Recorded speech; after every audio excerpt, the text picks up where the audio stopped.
Hello and welcome to the Business of the Business podcast. I'm your co-host, JP John Paz, with a two-man power trip. Of course, joining me, the financial wrestling genius himself, Mr. Lavi Margolin. Lavi, how you doing today, sir? Hey, John. I know I've been saying this a lot recently, but it has been a special episode, a really special episode today. When people talk about independent pro wrestling and buzzworthy promotions, it's so rare that a promotion really breaks out in so many ways. And Limitless Wrestling has really been an outlier, something that we've been watching for years, both from their YouTube to the buzz that they get on their promotion, to the talents that come out of there, to their summer show at the Coliseum. We've had the opportunity to talk Limitless and spotlight it a couple times on the show with Michael, the author of the Limitless books, but we're really excited to have as well today Randy Carver, the promoter and owner of Limitless Wrestling, join us. Welcome, Randy.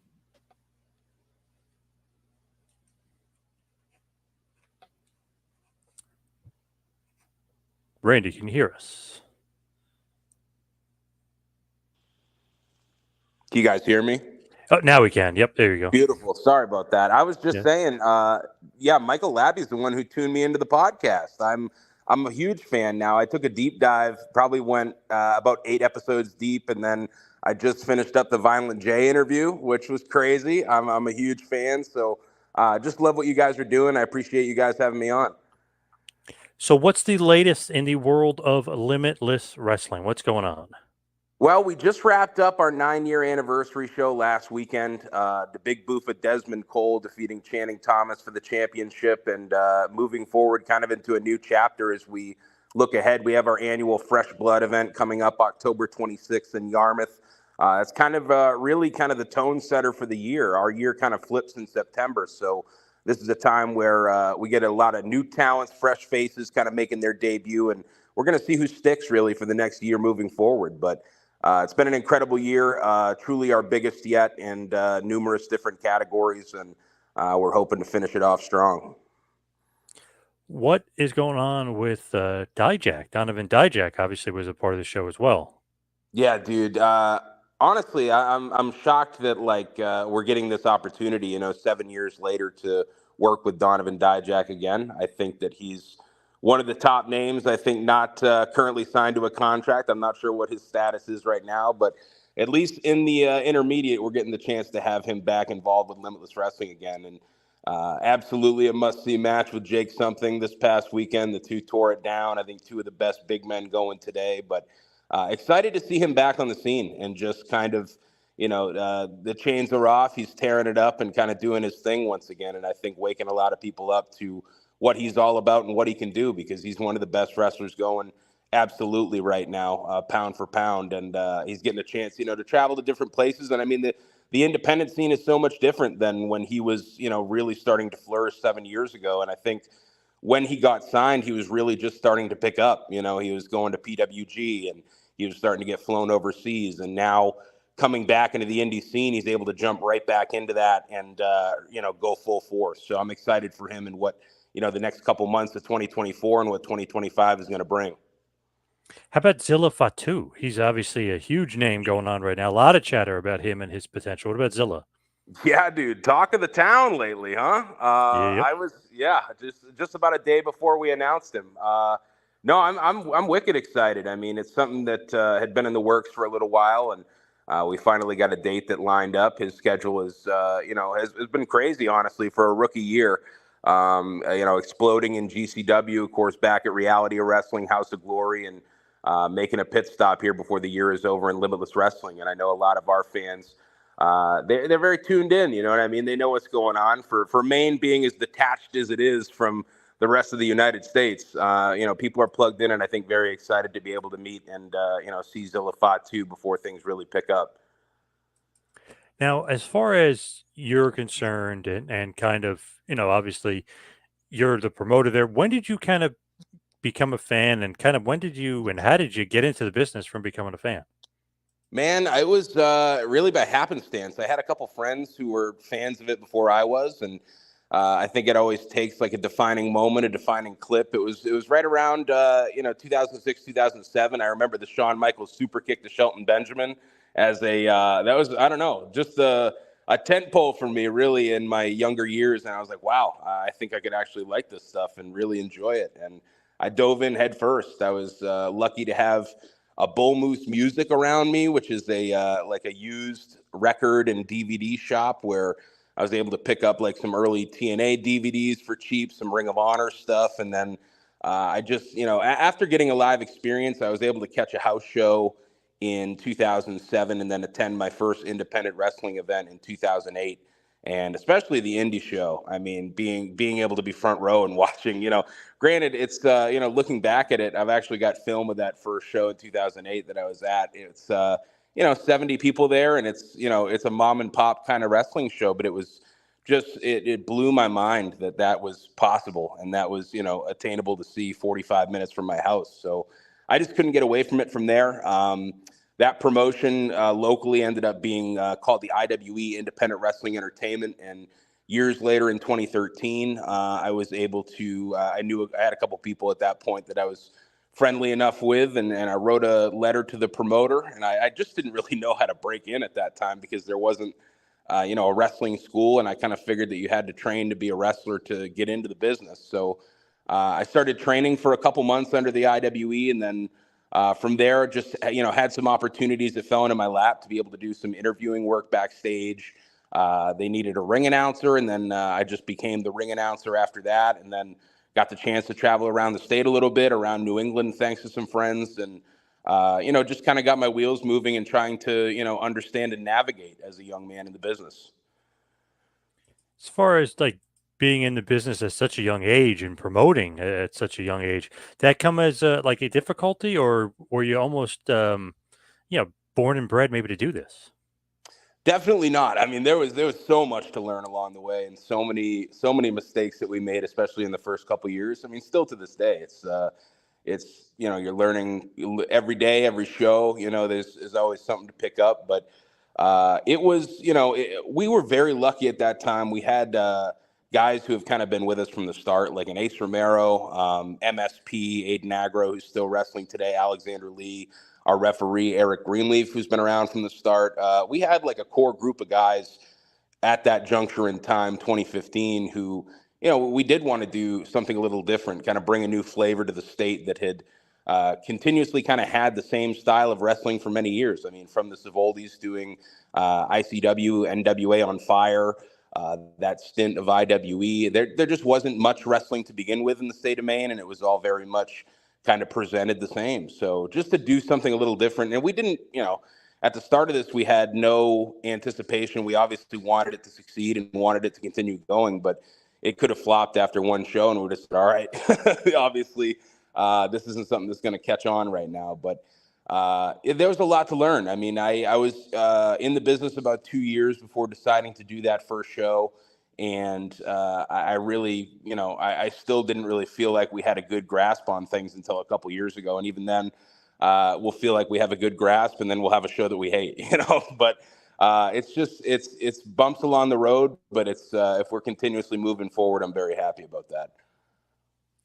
Now, kind of just going back to Zilla, big plans for Zilla Fatu, because I feel like as far as a promoter, that's got to be something right on your mind, like, hey, what can we do with this guy? I mean, this is like a ball of clay here that has so much potential.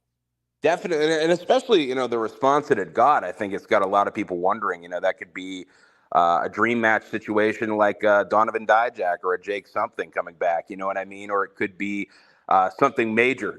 For somebody that we have on our roster currently, like an Aiden Agro, Channing Thomas, even Desmond Cole. I would say within the next week or so, we're going to have a better insight to what that's going to be. But I think it's going to rock some people's worlds of what's going on with Zilla and maybe his future involvement in Limitless Wrestling, because I would say that it's probably not over with one shot here. Now, let me hand it over to Lavi. I know Lavi's got a lot of questions. All right. So, Randy, can you give us like a better sense of the Maine market? I enjoyed like the history of it. To me, I was of course going to drop some Savoldi questions, and we might still get there. But sort of like, how would you compare Maine as a market to others in like, let's say, New England, Northeastern area? Like, are there a lot of other promotions? Is there talent exchanges going on? What does it look like? I think it's in a healthy state today. I would say more so than it's been in years past. A lot when I was breaking in 2013, it was very competitive. Promotions did not want to work together in any capacity. And there were, a lot of scenarios that you see, people complaining online about that they're not fair, but a lot of promoters would be like, hey, if you're working here, you're not working for me, or vice versa, and that was a lot of what it was at first. And they were, it was pretty cutthroat. People did not want people to succeed. There, people saying we're pulling posters down and all that jazz. And I would say today it's in a much better state where a lot of the promoters who are around right now are able to succeed with help of other promoters. And there's just, a common interest of putting on good shows rather than trying to, cut anybody's legs off who's promoting. But I mean, there was a history, and Michael Labby could attest because he's been attending shows much longer than I. There was, quite a history of shows that were either misadvertised or maybe canceled without any opportunity for refunds, or just, I experienced a lot when we were first getting our wheels moving, and even now sometimes in different towns, but buildings who want nothing to do with wrestling because they either, they weren't paid on the way out, or something was broken and there was no contact afterwards, or any of that stuff. That's just, it's messes that you have to clean up along the way. But there was a lot, I would say, in the 2000s era, there was some bad business done. There were some wrestlers that did not want to come back to the state because it just had a bad reputation, whether it was cruddy rings or maybe they weren't in there with, people who necessarily knew what they were doing. So it turned people away for quite some time. But, there's a lot of people who have worked to kind of change the perception and the reputation of Maine wrestling from the inside out. And I would say it's in a great place today, but there have definitely been times where there was a lot of contention and there was a lot of problems within the Maine wrestling community. Just for Limitless, for me, when I look at like the wrestling landscape, I think obviously AEW has been a significant disruptor, as well as like COVID. And I think with AEW, it sort of, I think, ate some of the appetite for like super federations, like sort of like bringing in talent from outside and sort of gathering them together and then being able to stream that to a certain degree, as well as like COVID affecting like the live event business. Did you see any markers sort of like with AEW like affecting business one way or another? And of course, what was the impact of COVID and post-COVID? It was interesting because I think a lot of the wrestlers that we ended up there was a swift group of wrestlers, I would say, both WWE and AEW, that were swooped up in that, we did closed tapings at that time, but in that COVID era of wrestling, where on the other side, it was just all new again. I felt like we were almost starting over in a sense because for one reason or another, a lot of wrestlers that we worked with pre-COVID were not available at that time. And granted, like you do get, you get some wind in the sails, so to speak, when you have these wrestlers who are a part of things maybe in 2018, 2019, who can come back on the flip side a couple years later. And now they're, maybe with AEW or maybe even like a TNA at that point. And that's great. You know what I mean? Because especially, the stages and the amplification of the wrestlers now to the mainstream, but also like, I felt like it kind of, it put us into a couple rebuilding stages, I would say, where, maybe guys who are on top of the card or some of the more popular wrestlers that we brought to town are just on Saturdays now they're unavailable. And I think we found out pretty quick with the formation of AEW that it was going to be a challenge to kind of work around that because the schedule just continued to pick up for them. The obligations continued to pick up for wrestlers that were working with AEW. So I think, you can look at it as that it helped and it hurt in different spots, but I think it was all part of the rebuilding process after COVID because it just, a lot of things business-wise felt like a complete rebuild. And we're back in the streets putting up posters again like it was the first show because you just had to get that, kind of the brand awareness out there again that this was something, and these are, a lot of new wrestlers are going to take some bigger positions and step up to the plate. And I feel like a lot did. And I think it really helped that we had some closed taping stuff in that time because in that intermediate period, we were able to kind of figure out, okay, who are some people that we can kind of give the ball to that might be local wrestlers who may not have had that stage or that spotlight before, but now we're going to have more opportunities up there. So who's ready to step up to the plate? So I think one of the markers, at least outside of Maine, in terms of your success, has been YouTube. Was that sort of did you study YouTube to be like, how do I market on here? Were you just naturally savvy? Were you lucky? Like, how did that take off so well? Definitely just did a lot of like looking at who's doing this and getting great, in terms of like who's picking up subscribers, who's actually getting their YouTube channel seen. Because there are channels, I don't know, just in looking at it, like there are channels that have a ton of subscribers and no views, you know what I mean? Or I just was curious how it all worked, because I I felt like from when we first got started, there was no like Triller, there was no IWTV at that time. Like there were not much for options in terms of getting your stuff out there. And granted, we were doing DVDs and like Smart Mark Video, but that was only going to go so far. And I just wanted people to see what we were doing, to be honest, because to get the awareness, especially outside of Maine, I kind of felt like we needed to make new fans and make some noise in the New England area, and maybe our cards and just the awareness that we're here would entice people. Hey, I'm going to take that drive from Connecticut or from Massachusetts to come see this show. Because we just in the first couple of years, we had a couple big swings that we were taking in terms of some bigger name talent, kind of out of our depth for a newer promotion to bring in. So if just the awareness and the footage being out there would garner some people to pay attention, or even just want to view our stuff, more so. Even to this day, like I feel like our new project is like trying to get on as much local television as possible.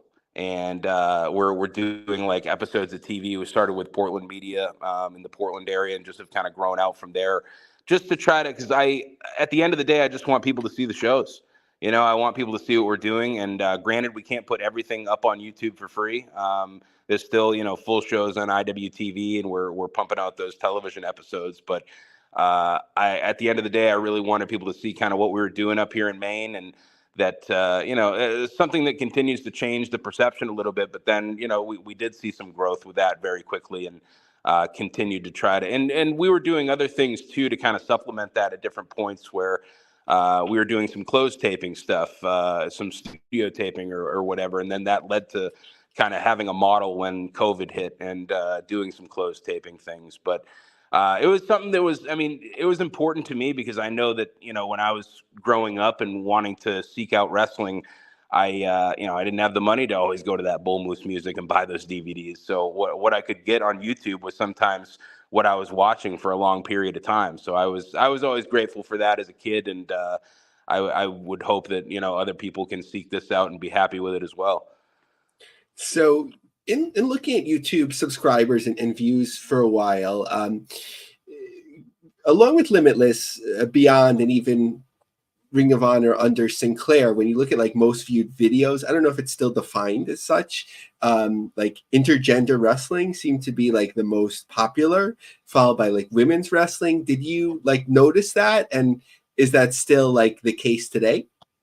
There was definitely a considerable takeoff point, and I would have to look back at the numbers, but I feel like it was like 2018, 2019 that some intergender videos and just some of the videos on the channel in general exploded. I would also loop in, and granted, not everything like meets the standards, but hardcore wrestling as well is. We've had some monster views on some, like I think there was an Ace Romero, AR Fox fans bring the weapons match that is one of the matches on par. But yes, in general, intergender women's wrestling, that stuff in other countries too. That stuff just takes off sometimes. And like I think there's one that's like 47 million views. It's like buku numbers. I'm like, wow. But yes, there was a point in time that it felt like, especially some of those videos and the channel itself kind of exploded.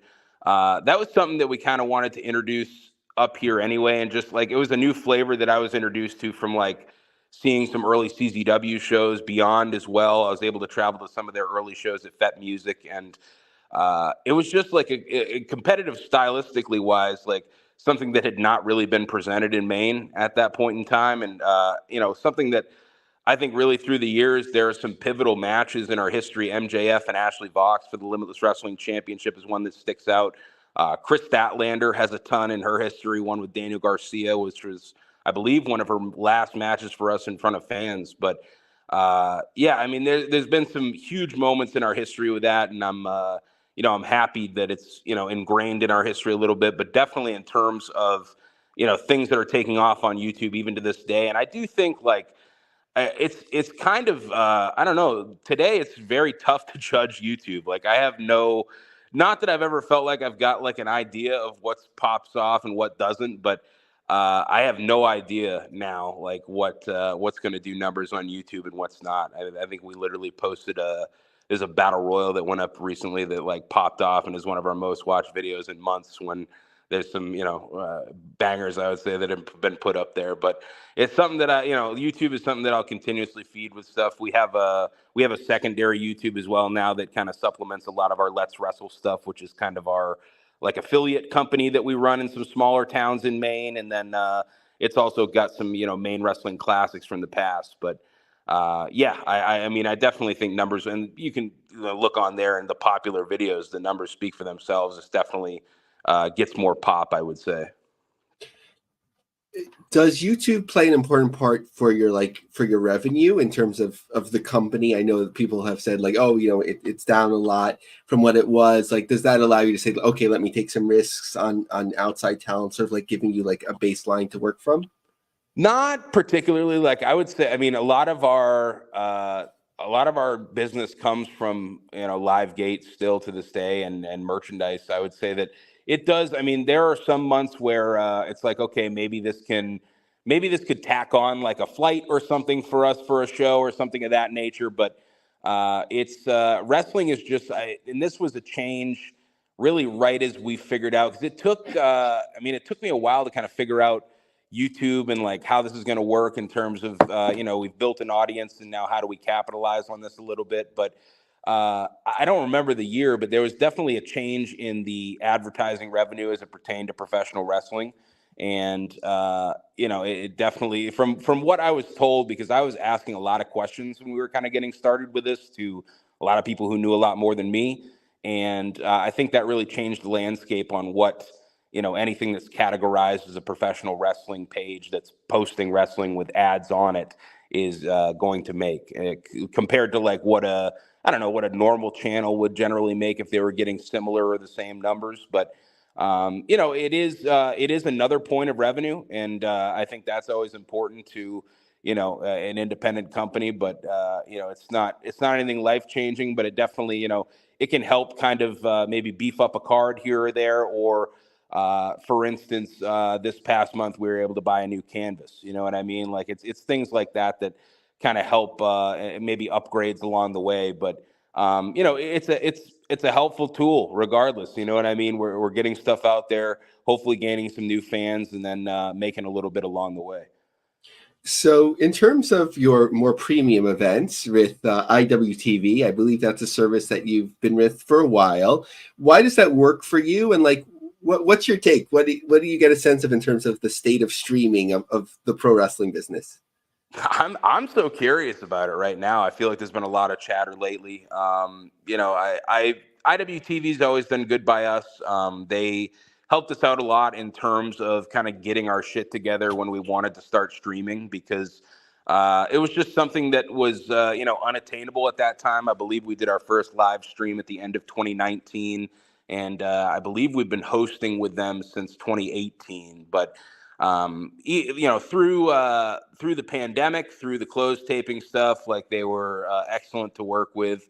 I've had no complaints with IWTV. I know, everybody's got their own opinion, and I think people have different spots that work best for them. And I'm always interested in getting stuff out there to more people, like I said at the beginning. But as of now, and has been for a few years, it's been a great host for us, and works for everything that we need. Great communication on our end, and I've been happy with it, because it's definitely we've got especially through the closed taping and then continuing onward, just a lot of different and new people who have been able to check out Limitless Wrestling shows. But I've been happy with it. I mean, and our streams hold up very well. We don't have many interruptions on any sides of things, but been great to work with on my end. And they've got pretty much the entire Limitless library. I think minus a good chunk of the first year and a half, but a lot of stuff on there backlogged.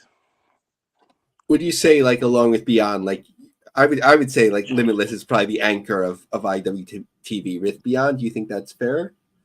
I think so many people are watching so many different things, like C4 on there as well. I think I have a great contingent of Canadian wrestling fans, and there's a lot of fun stuff on there. But yeah, I mean, Beyond, they're doing a ton of shows right now. I know they do a weekly Wrestling Open one on there, but yeah, I mean, it's dude, it's such a great time because there's so many places where you can access wrestling. I mean, it's crazy right now. So there's a lot of good options out there for people, but.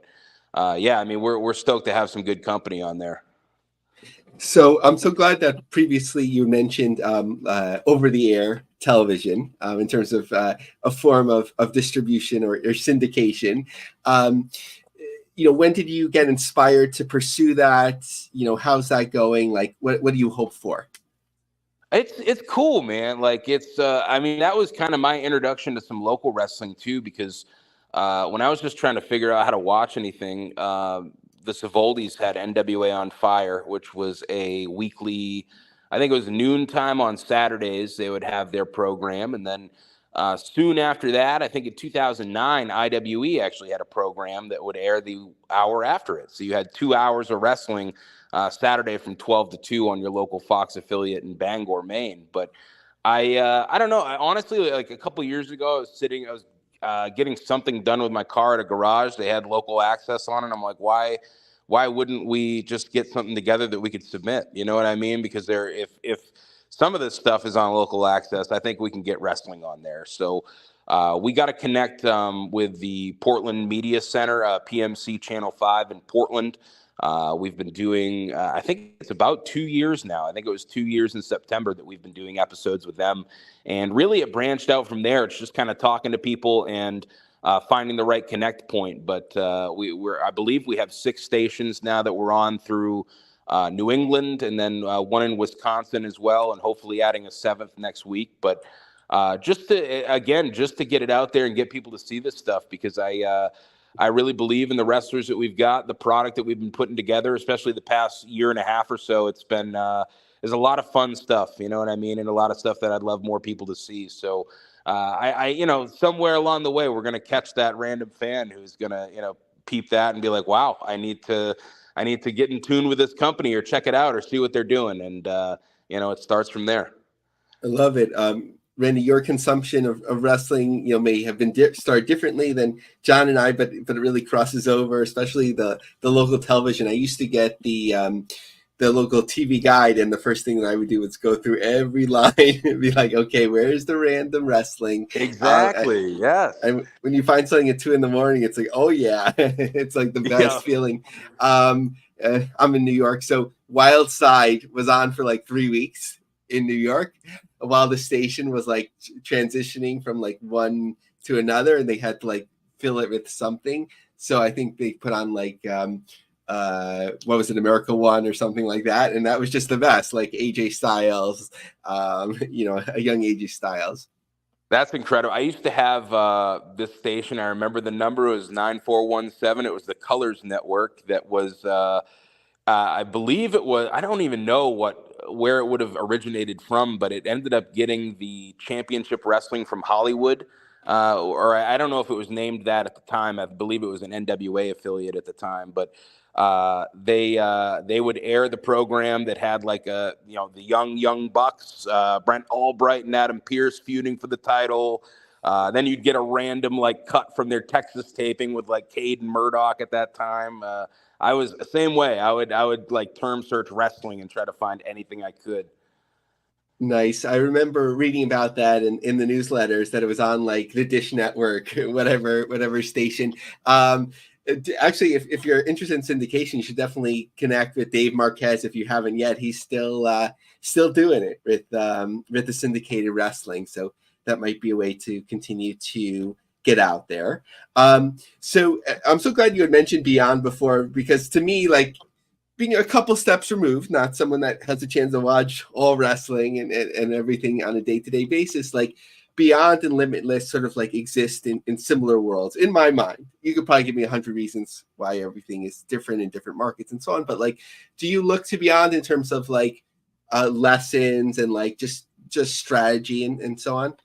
Certainly. I talked with Drew a lot the first couple years. We would work together sometimes on, bringing talent in for maybe a weekend loop. And it was, very beneficial, just information and advice when we were first starting to just kind of navigate and figure it all out, because it's a crazy world to be a part of still to this day. And I think it's really cool what they're doing. They're pulling off weekly events now in Worcester, and they've got a school going. And I mean, there's a lot that we were able to just learn, and seeing those shows firsthand too, when they first kind of moved to a bigger venue and Fet Music, and got the momentum rolling there. I mean, there was a lot to learn from a lot of shows at that time in the Northeast. But I think especially in my time coming up in the Northeast independents, like they were one of the ones at that point. It was them. It was XWA was kind of popping off at that time in New England. Northeast Wrestling was running these like super shows, and then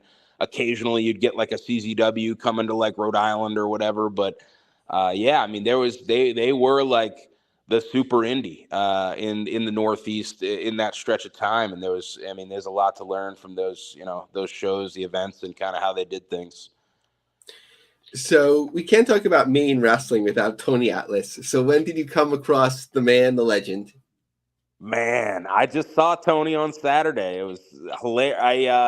I had just picked up our producer in Portland, and I rolled into our parking lot at the Yarmouth venue that we run, and I see this car pull up, and I just kind of shot it a wave. I thought they were driving out, and put the window down. It's Tony Atlas picking up his boots.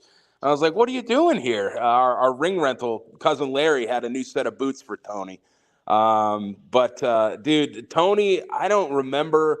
But my first, I definitely met him a few times before this, but my first interaction, like in the business, was the first show that I ever ring announced. Tony was a part of. So I've known him probably since I was, I don't know, 14 or 15 years old. Some incredible stuff you see with Tony throughout the years. I unfortunately watched a young man think that it was appropriate to spit at Tony very early on in his career, and learned a lesson that day. But Tony's been gold, man. My first time ever, like Tony. Funny story, like Tony has only ever known me as a ring announcer, or maybe like person who just comes and sets up the camera. We had never actually worked together on on a Limitless Wrestling kind of event level until that show at the Coliseum in August. And I didn't even have his number at that time. I'd probably been on 75 to 100 shows with him through the years, but I literally contacted our ring rental cousin Larry, who kind of books out Tony for different stuff, and set it up through him. And Tony and I never interacted till about 4 o'clock that afternoon. He says, "Kid, I never knew you were a promoter." And he's excellent. He's still wrestling to this day, which I think is kind of crazy. But dude, he's in fantastic shape. Still out there on the main independents, and has been great to most everybody that he's been around in his time. Depending on when he shaved during the week, like between 1991 and now, he basically looks exactly the same. Oh my God, yeah. If he doesn't have the facial hair, it's not too much of a difference. Like the pythons are still the same. When he pops them out, man, he's looking thick. So have you looked to take out Limitless like out of state? Like, there's all these like conventions and gatherings and pre-WrestleMania and all that sort of stuff, or is that not like in your targets? I think anytime that the situation is right, I would love to do it. I mean, our goal from day one was to really elevate and bring some of the best professional wrestling we can to the state of Maine. And I feel like we've done a solid job through the years, and are going to continue to moving forward. But we've had a couple scenarios through the years where it has made sense, and it was a good situation where we were able to go have some fun with Blitzkrieg Pro in Enfield, Connecticut, a couple times through the years for like a kind of a head-to-head event. We were able to be a part of Restival with Beyond Wrestling, ICW, Blitzkrieg, a few others, Grind as well. That was a lot of fun. We did not participate on the last one, but maybe something to do in the future. But I'm always, there's prospects always. Like I've always kind of looked to like the Boston area as something that I would love to accomplish at some time.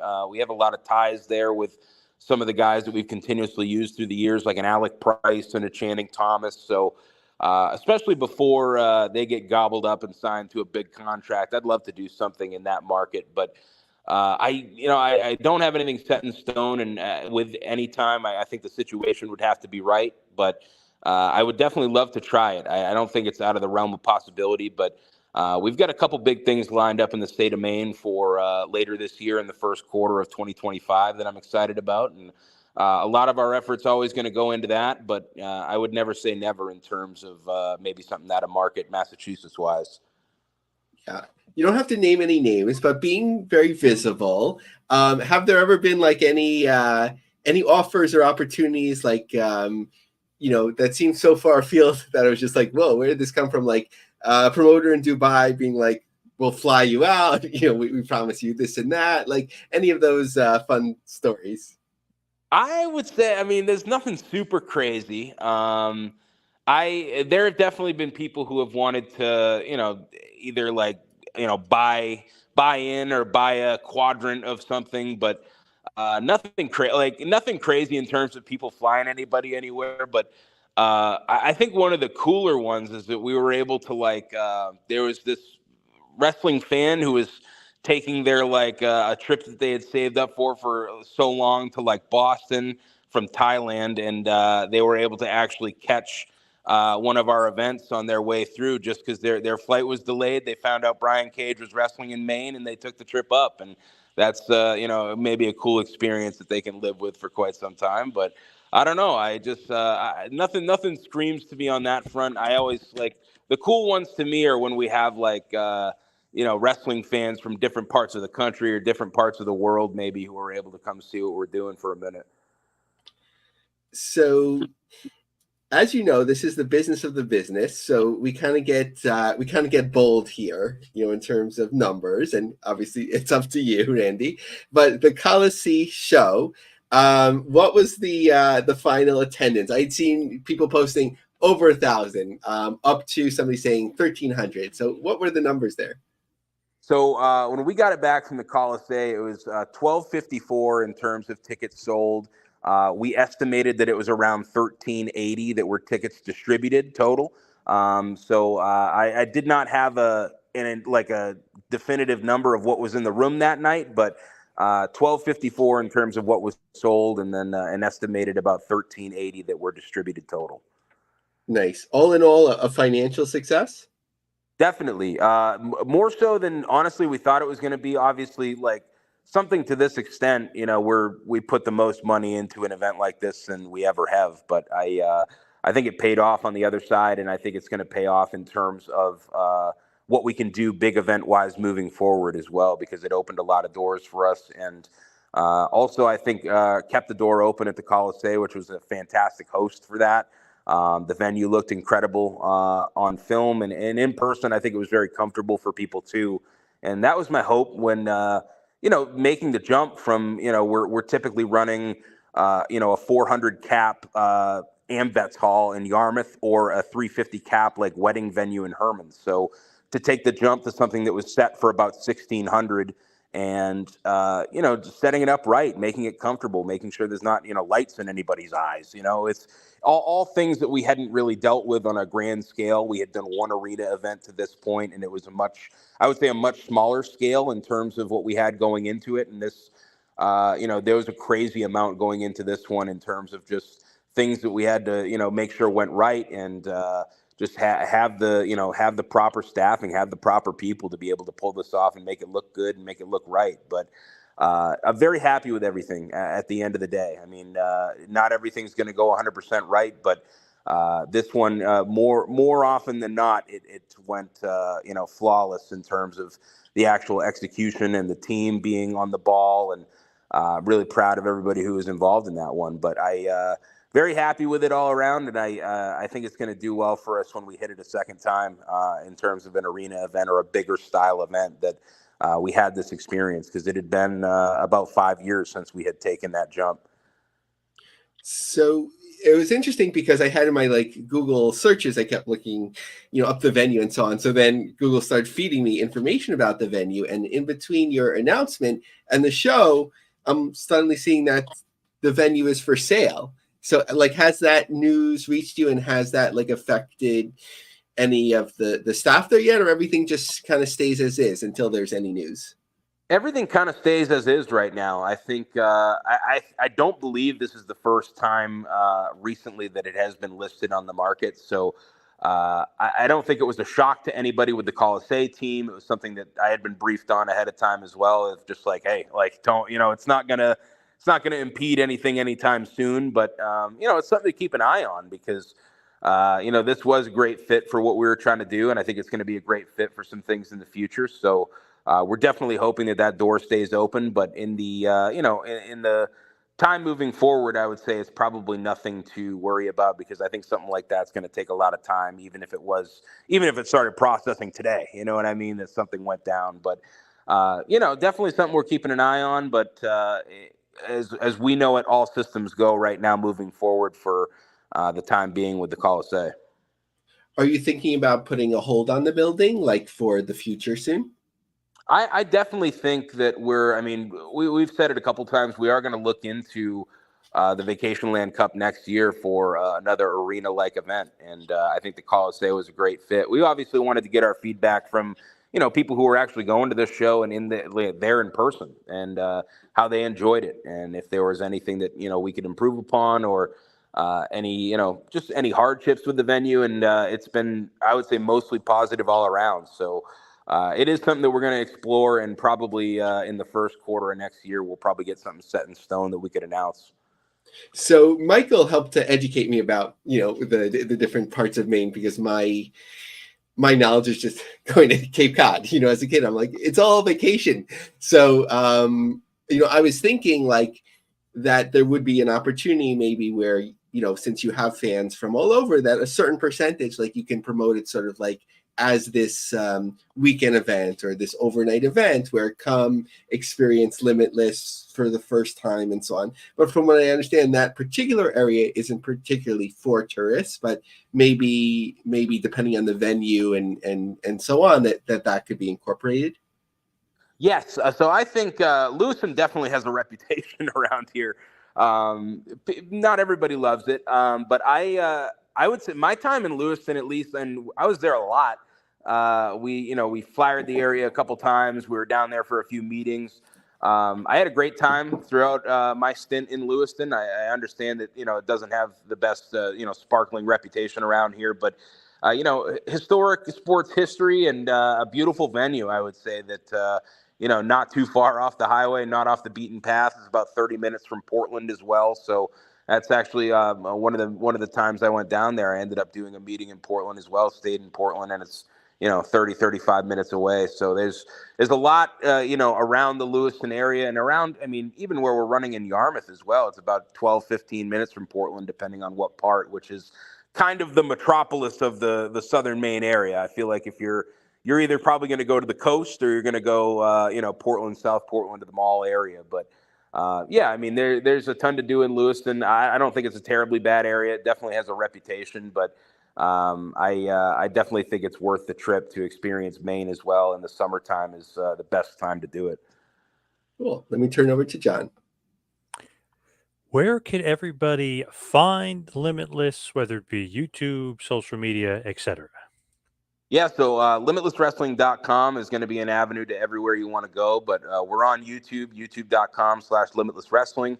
You can find us on Facebook, very active on there as well, facebook.com/limitlesswrestling, at LW Maine on Twitter, at Limitless Wrestling on Instagram and TikTok, and then really anything that you want to know as well. Throughout the website, we have the podcast as well, the Limitless Wrestling podcast that we're doing about every couple weeks, and just putting info out there in terms of what's coming up on events, and what's coming up generally in the world of Limitless Wrestling. But that's really it, guys. I appreciate the time and the platform today. I love what you guys are doing, and appreciate you guys having me.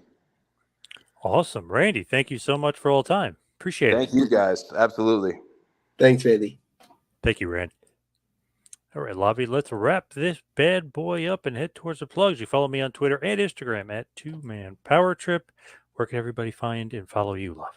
So, John, we're 3 away from 100 members of the LinkedIn group, The Business of the Business. So come aboard, rate and review us, especially on Apple, the podcast. We're 1 away from 10 on there. Check out my long-form articles on linecupjobsearch.com and on X, Lavi Marg, Lavie-Marg. Thank you, Lobby. Thank you, Randy. Thank you, everybody out there, for listening. See you right back here and next week for another Business of the Business.